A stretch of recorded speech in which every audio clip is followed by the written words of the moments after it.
Lives of our Saints. On the 22nd of November, our church celebrates the feast day of Saint Philemon. The following are some details on his life and works. An associate in the apostolic mission of the mighty St. Paul, whose deeds are well chronicled, Philemon stepped out of the ranks of the upper-class families to work hand in hand with humble missionaries who would have been beneath his station before the elimination of class distinction with the arrival of the Saviour. The considerable estate of Philemon's family was not without slaves, one of whom was to be benefited by St. Paul and Philemon to such an extent that he joined them in the service of Christ and is now venerated as a saint. The slave's name was Onesimus, who fled the estate for the comparative safety and obscurity of the crowded city of Rome, where he met St. Paul and told him of his escape to freedom. St. Paul sent Onesimus back with a letter asking for leniency, and after the runaway slave returned with Paul's letter, he was given his complete freedom, after which he embarked on his own crusade for Christ, which was to culminate in sainthood commemorated on the 15th of February. There were many who were to follow through the generosity of Philemon, whose own efforts on behalf of Christ put his in the forefront of those who served the Messiah after the crucifixion.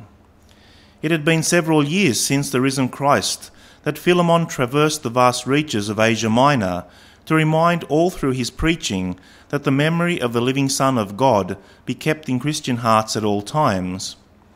He coupled his oratorical power with an excellence of administration which organised a viable Christian community as a spiritual force to be reckoned with.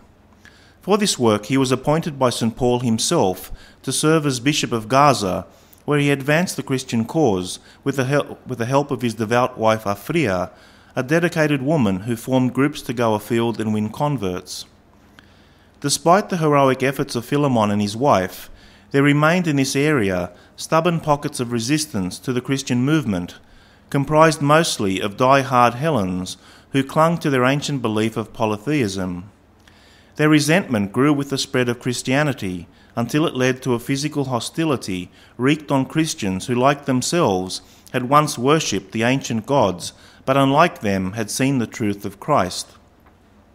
Sporadic forays into the Christian communities were made without warning and usually after they had been driven into a frenzy. On the occasion of the festive holiday dedicated to the goddess Artemis, an unruly group of pagans, intoxicated and undisciplined, burst into the cathedral of Ephesus at a time when Philemon was conducting Vespers. The bishop and his wife were dragged out of the church and taken to a section of the city and buried in the soil up to their necks. Then in sport, the defenceless Christian pair were pelted with rocks until they were dead. The cruel death of the bishop does not distract from the glorious life he led for Christ, for whom he and his faithful wife gave their lives on the 22nd of November 58, a quarter of a century after the Saviour had died for them and for all mankind.